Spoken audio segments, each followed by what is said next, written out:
As most people know, I've never been big on shooters. Oh sure, I'll enjoy a good game in the first person like Half-Life, Bioshock, Portal, and even the old N64 shooters like GoldenEye, Perfect Dark, and the Turok series. But ever since the launch of the original Modern Warfare 8 years ago, the entire scene has become so bland and generic. Because of such a major success, we have numerous publishers and developers convinced the best way to beat someone is doing the exact same thing as them. The entire industry has become stuck with tunnel vision, focusing on one section of the market, leaving everyone else high and dry. So trust Nintendo to be the ones to think outside the box yet again, and for the first time in almost 10 years, shooters are fun again. Ladies and gentlemen, it's Splatoon.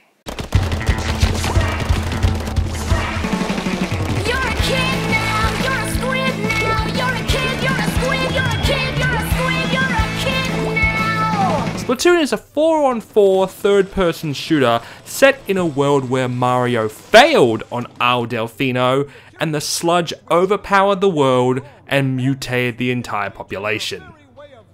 Okay, maybe not, but admit to yourself, that would be bloody awesome. No, actually, Splatoon is Mario Sunshine, Jet Grind Radio, and Team Fortress 2 after being put in a blender. Don't put your games in a blender. Seriously, why do I have to keep saying this? You play as Inklings, half squid, half kids, who get their kicks in their home of Inkopolis, shooting brightly coloured inks at each other, and also have the ability to merge with their ink and swim through it. While playing the main game of Splatoon, that is, Turf War, you and your team try and cover as much of the map with your ink as possible, but the opposing team is also doing the same, and stepping in the other team's ink is like being stuck in tar. You can't move or swim in it. After 3 minutes, the match is over, and the team who has covered the most wins. You have a choice of many weapons, standard shooters, rapid fire, sniper, and of course everyone's favourite OP weapon, the roller. They see me rolling, they hate it. However, you just start off with a basic weapon first, and can only purchase upgrades when you reach level 4. After every match, win or lose, your points are given to you as experience. Once you reach level 4, the stores will think you're cool enough and you can deck yourself in the latest trendy styles. Each piece of clothing having certain attributes and even gaining additional random ones through leveling up. Every time you start the game, you are welcomed by a news report from Inkopolis' resident pop star sensations Callie and Marie, the Squid Sisters, who announce which maps are active at the current time. Yeah, for some reason, Splatoon only has 2 maps active with a change every 4 hours. I really don't understand this, especially considering there are times you can play the same one over and over and over again without any change. But there's also a bigger problem. No doubt Nintendo wanted this game out in time for the beginning of the US summer holidays, so they kind of rushed things. Not like Sonic Boom rushed, where the game doesn't even fucking work properly. Trust me, the game works really well. More like there should just be more here at the moment. Right now, we only have a grand total of 6 maps, with promises of new maps and content in free DLC come August. They even locked off ranked battles until enough players around the world reached level 10. But there is stuff you can do by yourself. When you start the game, you are plopped into Inkopolis Plaza, which is full of random players like Miiverse, and allows you to access all the features. While not incredibly extensive, there is sort of a single player campaign. You've been recruited as an agent to fight the evil Octarians in a series of levels, and occasionally fight a boss battle. Personally, The single player feels like an afterthought, just here to unlock certain items and getting collectibles. Let's face it, this game is made for multiplayer, so it's time to go more in depth. Splatoon's Turf War is 3 minutes of messy insanity with everyone having their favourite weapons and strategies, like using the roller to cover as much area as possible, or being a sniper and finding a spot to camp out of reach. I love the feature where you can tap on a teammate and you'll fly to them. It's great, especially with respawning, and it allows you to get right back into the action. Every weapon has its own sub and special weapon.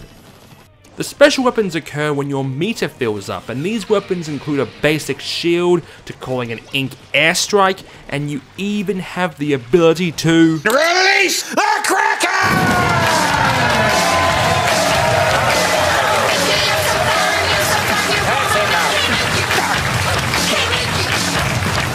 Then we have Ranked Battle, which features Splat Zone, which is basically just territory control, and everyone just cluster fucking in the center of the map.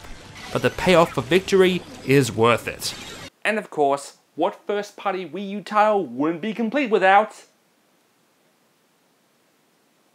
Each of these amiibos hold different types of challenges that unlock exclusive content to use in game, and thus continues Nintendo's passive-aggressive revenge for everyone who didn't believe in Wii U when it launched. Oh, you want Squid? Too bad. You should have bought Wii U instead of Xbox One. You will understand. The last thing you need to do is treat this as a kiddie game.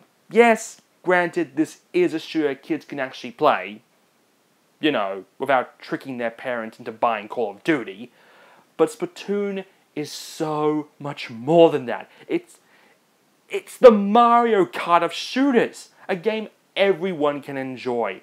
And while I wouldn't say it's the best looking game on the Wii U, the colors are still vibrant and they even offer options for color blindness. But people are overlooking what Splatoon has really done. For that, we have to go to Nintendo's home of Japan. As long as people know, the Japanese market has never really been a big fan of shooters. Just look at how well the Xbox has sold. But do you remember an episode of The Gamer or Thinker? You know, before Bob lost his mind. The Xbox is primarily seen as a delivery system for the first-person shooter, a genre that no one has ever been able to make Japanese gamers give a shit about. Although, psst, hey, Nintendo, want to be the ones to break that cycle? Let me make a suggestion. Think about it. Well, that is essentially what has happened here, and you need not look any further than the fact that Splatoon has sold out in Japan. Does this mean that Japanese gamers are going to start lining up for Gears of War and Call of Duty? Of course not. But it's something that a genre that has been dominated by Western gamers has finally made its way into Japan. Of course, it got there thanks to girls, tentacles, and being covered with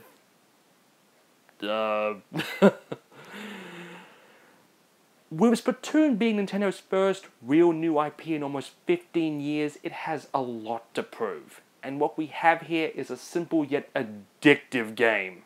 The online works, and I've only noticed a few instances of lag really affecting things.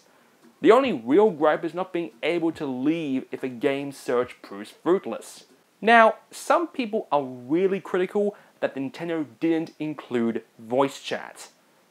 Something that has rarely been an issue for me. I mean, come on, would you really want this in Splatoon?